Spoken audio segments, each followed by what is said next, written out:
ఈ స్తోత్రము కలుగునుగాక. యోహాను స్వార్థికుడు రచించిన స్వార్థ 17వ అధ్యాయం 18వ వచనం ప్రారంభం.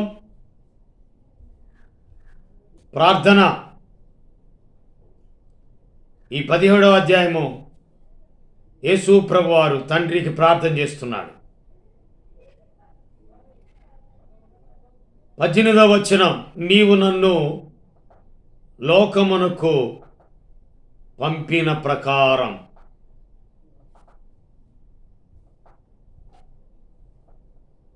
నేనును వారిని లోకమునకు పంపితిని. వారు అంటే డిసైపుల్స్, యేసుక్రీస్తు శిష్యులు. యేసుక్రీస్తు, నీవు నన్ను లోకమునకు పంపిన ప్రకారం నేనును వారిని లోకమునకు పంపితిని. ఎందుకు పంపించాడు? ఆయన ఎందుకు పరలోకం నుండి భూలోకానికి పంపబడ్డాడు?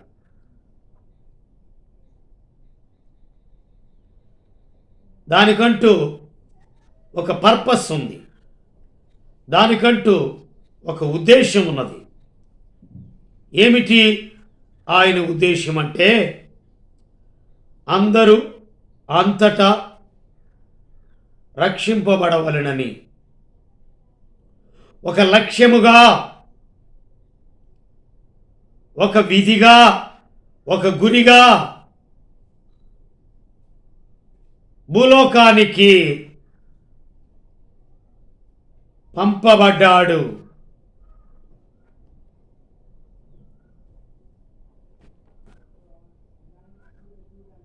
ఆదికాండం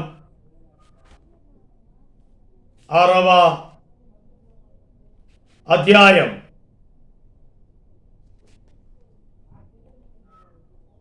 6.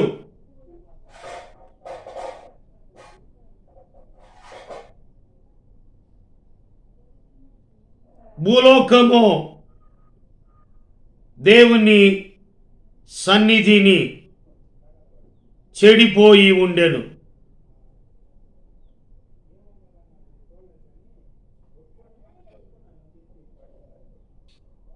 భూలోకం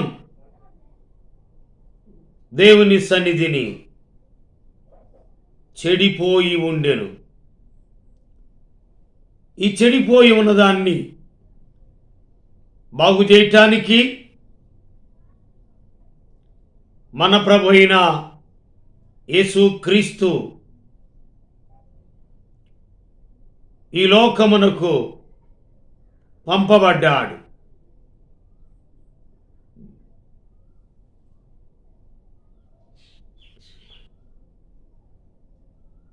ఆరవ అధ్యాయం 11వ వచనం, భూలోకము దేవుని సన్నిధిని చెడిపోయి ఉండెను. భూలోకము బలత్కారంతో నిండి ఉండెను. బలత్కారంతో నిండి ఉన్నది, చెడిపోయి ఉన్నది. ఏమిటి ఈ చెడిపోవటం అంటే? 6వ అధ్యాయం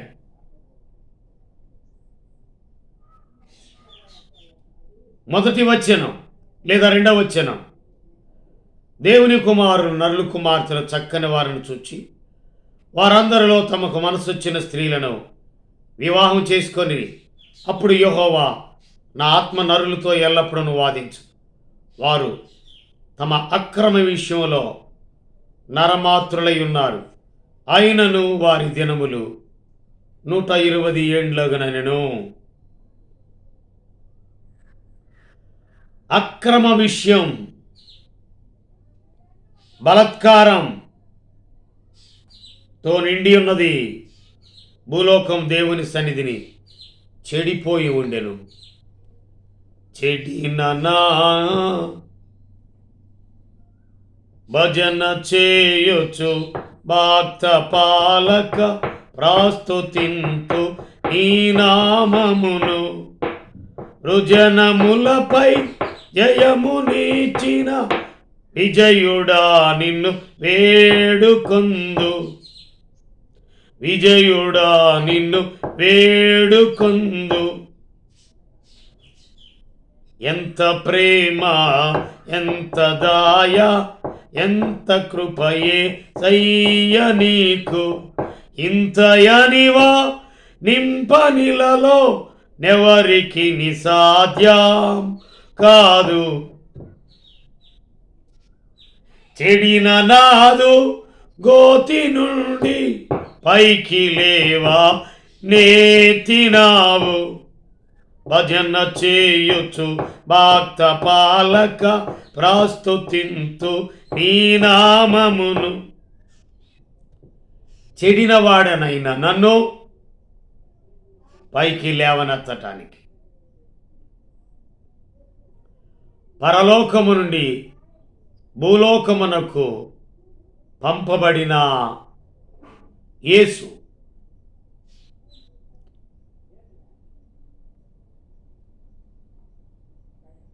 ఎందుకు పంపబడ్డాడు అంటే చెడిపోయిన వారిని బాగు చేయటానికి, బలహీనులను బలపరచడానికి, బలత్కారం చేయవారిని, చెడిపోయిన వారిని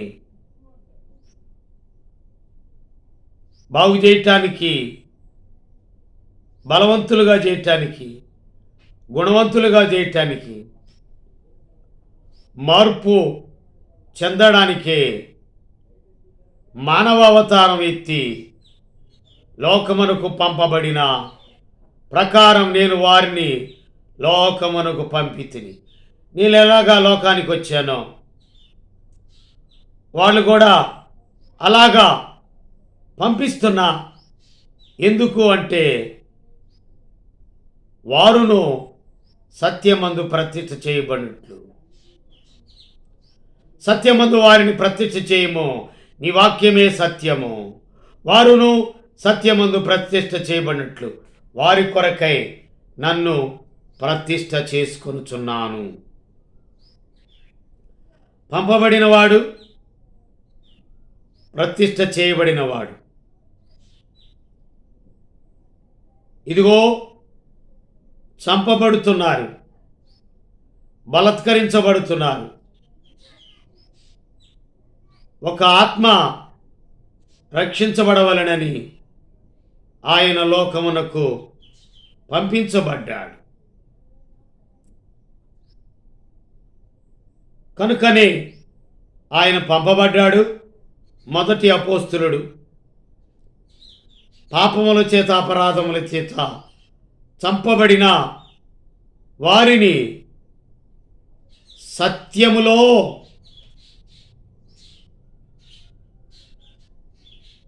సమరయ స్త్రీని సత్యమే చెప్పితివి. సమరయ స్త్రీని మార్చినవాడు, శిష్యులను సత్యమందు ప్రతిష్ఠ చేసినవాడు.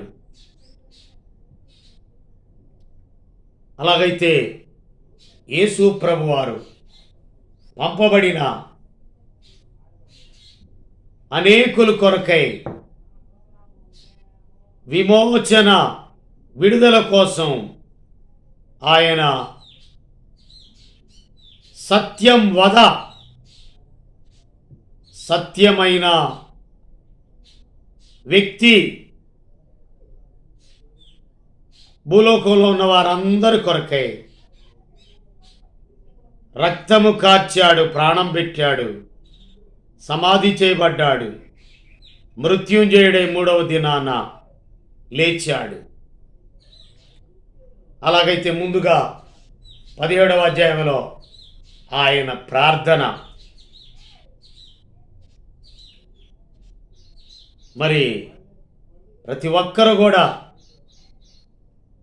సత్యం అనేది ఎక్కడ ఉందని, నిత్య జీవం అనేది ఎచట నాకు దొరికేనని జగమంతా వెదికాను, జనులందరిని అడిగాను, చివరికది నీలోనే కనుగొన్నాను. అయ్యా చివరికది నీలోనే కనుగొన్నాను. ఎంత మంచి దేవుడవయ్యా, నా చింతలన్నీ తీరేనయ్యా నిన్ను చేరినా, నా చింతలన్నీ తీరేనయ్యా నిన్ను చేరినా.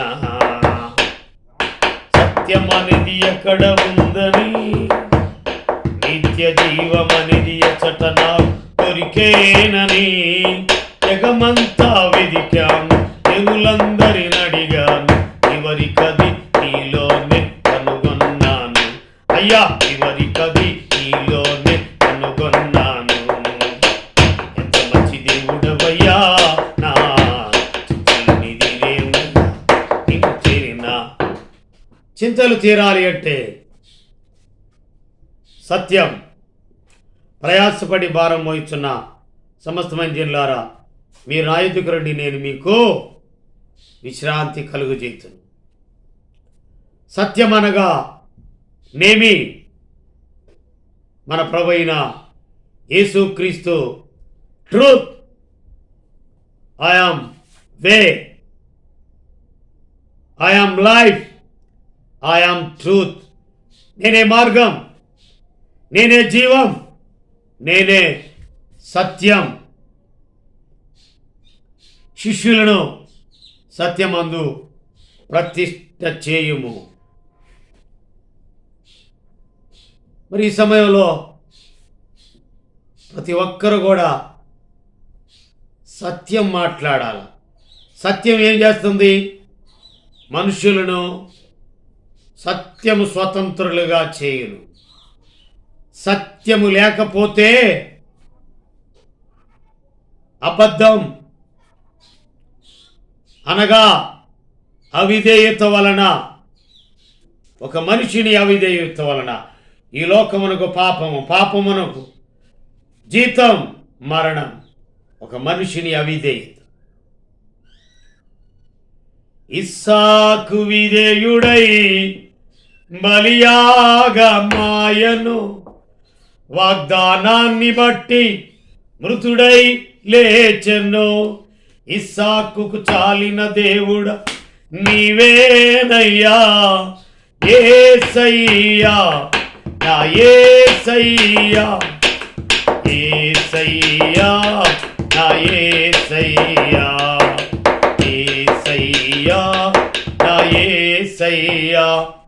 అబ్రహాము దేవుడవు, ఇస్సాకు దేవుడవు, యాకోబు దేవుడవు, నాకు చాలిన దేవుడు యేసయ్యా, నా యేసయ్యా, యేసయ్యా, నా యేసయ్యా, యేసయ్యా, నా యేసయ్యా. ఇట్లుండగా రోమీయులకు రాసిన పత్రిక 5వ అధ్యాయం 12వ వచనం. ఇట్లుండగా ఒక మనుషుని ద్వారా పాపమును, పాపం ద్వారా మరణమును లోకములో ఎలాగూ ప్రవేశించునో అలాగుననే మనుషులందరూ పాపం చేసినందున మరణము అందరికీ సంప్రాప్తమాయెను. కనుక ఒక మనుష్యుని అపరాధం పాపములో బంధించింది. అలాగైతే ఒక మనిషిని అవిధేయత వలన పాపము, ఒక మనిషిని విధేయత వలన ఏం దొరికిందంట? రక్షణ దొరికింది. ఒక మనిషిని అవిధేయత వలన పాపము, పాపం వల్ల మరణం. అయితే ఒక మనిషిని విధేయత, ఆ మనుష్యుడు ఎవరు? 5వ అధ్యాయం రోమీయులకు రాసిన పత్రిక 5వ అధ్యాయం 19వ వచనం. ఎలయనగా ఒక మనిషిని అవిధేయత వలన అనేకులు పాపులుగా ఎలాగూ చేయబడిరో, అలాగే ఒకని విధేయత వలన అనేకులు నీతిమంతులుగా చేయబడుదురు.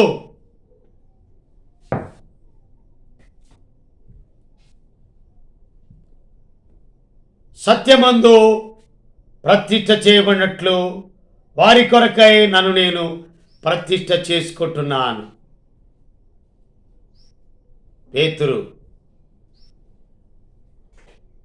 నన్ను పట్టుకున్నప్పుడు యేసు ఎవరో నాకు తెలియదని 3 మార్లు అబద్ధమాడతా. లేదు ప్రభా అన్నాడు. పట్టుకున్నప్పుడు తీసుకొని వెళుతున్నప్పుడు యేసు ప్రభు ఎవరో నాకు తెలియదు. ఆదాము అవ్వ అబద్ధం. ఆదాము భుజించాడు. పేతురు కూడా అబద్ధమే ఆవేశంతో మాట్లాడాడు. కానీ 3 మార్లు అబద్ధం ఆడినప్పుడు కోడి కూసింది, పశ్చాత్తాపడుతున్నాడు. సమయంలో ప్రతిష్ఠ ఎవరి కోసం చేసుకుంటున్నాడు? పేతురు కోసం తను తాను ప్రతిష్ఠ చేసుకున్నాడు. సత్యం, యేసు ప్రభు చెప్పిన మాట సత్యం. సమరయ స్త్రీతో చెప్పిన మాట సత్యం. నీవు సత్యమే చెప్పితివి. పేతురుతో కూడా సత్యమే మాట్లాడాడు. సమరయ స్త్రీ సత్యమే చెప్పితివి. భూలోకాన్ని, చెడిపోయిన భూలోకాన్ని, మరణములో బంధించిన పాపముల చేత, అపరాధముల చేత ఈ బంధింపబడిన వారిని విడిపించడానికి పరలోకం నుండి భూలోకానికి పంపబడ్డాడు. ఎందుకు అంటే ఆయనకు ఒక పర్పస్ కలదు. ఏ ఒక్క వ్యక్తి అబద్ధమాడి మోసం చేసి వ్యభిచారం చేసి చచ్చిపోకూడదు. వ్యభిచారి రక్షించబడాలా, అబద్ధికుడు రక్షించబడాలా, అన్యాయస్తుడు మోసం చేసేవాడు రక్షించబడాలా. యేసుక్రీస్తు ఈ లోకమునకు సత్యవంతుడు. ఆయన సత్యాన్ని భూమి మీద నిరూపించాడు. పాపిని మార్చడానికే సత్యం భూమి మీద మొలిపించాడు. భూమి మీద సత్యము మొక్క పెరిగింది. సత్యం అనే మొక్క భూమి మీద పెరిగింది. సత్యం అనే వ్యక్తి సిలువలో ఒరిగిపోయాడు. ఎవరి కోసమో ఈ ప్రాణత్యాగం. నీ కోసమే, నా కోసమే కలువరి పయనం, ఈ కలువరి పయనం, కలువరి పయనం, ఈ కలువరి పయనం. ఎవరి కోసమో ఈ ప్రాణత్యాగము, ఎవరి కోసమో ఈ ప్రాణత్యాగము. ఏ పాపము ఎరుగని నీకు ఈ పాపలోకమే సిలువవే సిందా. ఏ నేరము ఎరుగని నీకు అన్యాయపు తీర్పునే ఇచ్చిందా. నా ప్రక్కన ఉండి మమ్ము కాపాడుచుండగా నీ ప్రక్కలో బల్లెముతో ఒక్కపోటు పొడిచితివి. తండ్రి, వీరేమి చేయుచున్నారు, వీరెరుగురు అని వేడుకున్నావా పరమ తండ్రిని. తండ్రి, వీరేం చేస్తున్నారు, వీరెరుగురు, వీరిని క్షమించు అని ఆయన క్షమాగుణాన్ని బయలుపరిచాడు. ఆయన సిలువేయబడ్డాడు, చచ్చిపోయాడు, సమాధి చేయబడ్డాడు, మృత్యుంజయుడే 3వ దినాన లేచాడు. కావాలా యేసు? ఈ సాయంకాల సమయంలో యేసు కావాలంటే, యేసును స్వతంత్రించుకోవాలంటే యేసు ప్రభువా నేను పాపిని, జన్మతా పాపిని, జీవితంలో పాపిని, నేను పాపాత్ముడు అని అంటే పేతురు క్షమింపబడ్డాడు. నేను పాపాత్ముని అంటే నేను క్షమింపబడ్డాను. నిన్ను క్షమించడానికి యేసు ప్రభు వాక్యం, ఆ వాక్యమే శరీరధారి, కృపా సత్య సంపూర్ణుడుగా సత్యవంతుడైన యేసు నీ కొరకై తన ప్రాణాన్నే బలిదానంగా అప్పగించాడు. ఈ మాటలు ఎక్కువగా కావాలి, వినాలి అంటే New Eshcol Prayer House pastor Joshua YouTube channel ప్రతినిత్యము దేవుని వాక్యము వినబడుతుంది. కావాలంటే సబ్స్క్రైబ్ చేయి. దేవుని వాక్యం గత 2 సంవత్సరాల నుంచి వాక్యం మాట్లాడుతూనే ఉన్నా. ఏ వాక్యం కావాలో ఆ వాక్యం యూట్యూబ్ ఆన్ చేస్తే పాస్టర్ జాషువా న్యూ ఎస్కోల్ అని చర్చ చేస్తే వెంటనే ఆ వాక్యం వినొచ్చు. ఎక్కువ మాటలు వినాలని తలంచితే సబ్స్క్రైబ్ చేయి, లైక్ చేయి, నలుగురికి షేర్ చేయి. ప్రేమ కలిగిన మా తండ్రి, వందనాలు. నీ వాక్యమే సత్యం. సత్యము లేక, పథ్యము లేక ఎంతమంది చచ్చిపోతున్నారు. చచ్చిపోయే వాళ్ళని బ్రతికించడానికి లోకానికి వచ్చావు. లోకానికి శిష్యులను పంపించావు. ఈ భూలోకంలో పాస్టర్స్ నన్ను పంపించావు. అనేక మంది దైవ సేవకులను పంపించారు. కారణం, ఒక్క వ్యక్తి రక్షించబడాలని, ఒక్క వ్యక్తి అయినా రక్షించబడాలని. ఒక్కొక్క వాక్యానికి ప్రపంచమంతా నటనలలో ఉన్నది. నజరేయుడైన యేసు క్రీస్తుని నమ్మి బాప్తిసం పొందినాడు, రక్షింపబడతాడు. సత్యము వారిని స్వతంత్రులుగా చేస్తుంది. సత్యము లేకపోతే అబద్ధం, అన్యాయం, మోసం మంటికి మన్నుగా చేస్తుంది. మట్టిలో మాణిక్యంగా నమ్మి బాప్తిసం పొందినవాడు మట్టిలో మాణిక్యంగా మనసారా తనివి తీరా నిన్ను స్తుతించి అనేకులకి నీ సత్యవాక్యాన్ని విభజించి పంచిపెట్టే క్రమమును బట్టి కృతజ్ఞత చెల్లిస్తూ యేసు నామములో ప్రార్థన చేస్తున్నాము తండ్రి, ఆమేన్. మన తండ్రి అయిన దేవుని ప్రేమ, కుమారుడు యేసు క్రీస్తు కృప, పరిశుద్ధాత్మనిచ్చే అన్యోన్య సహవాసం ఇప్పుడు ఎల్లప్పుడూ సదాకాలము తోడయుండి నడిపించునుగాక, ఆమేన్. వాక్యం నచ్చినట్లయితే లైక్ చేయి, నలుగురికి షేర్ చేయి, సబ్స్క్రైబ్ చేయి. దేవుడు మిమ్మును మీ కుటుంబములను దీవించి ఆశీర్వదించునుగాక, ఆమేన్.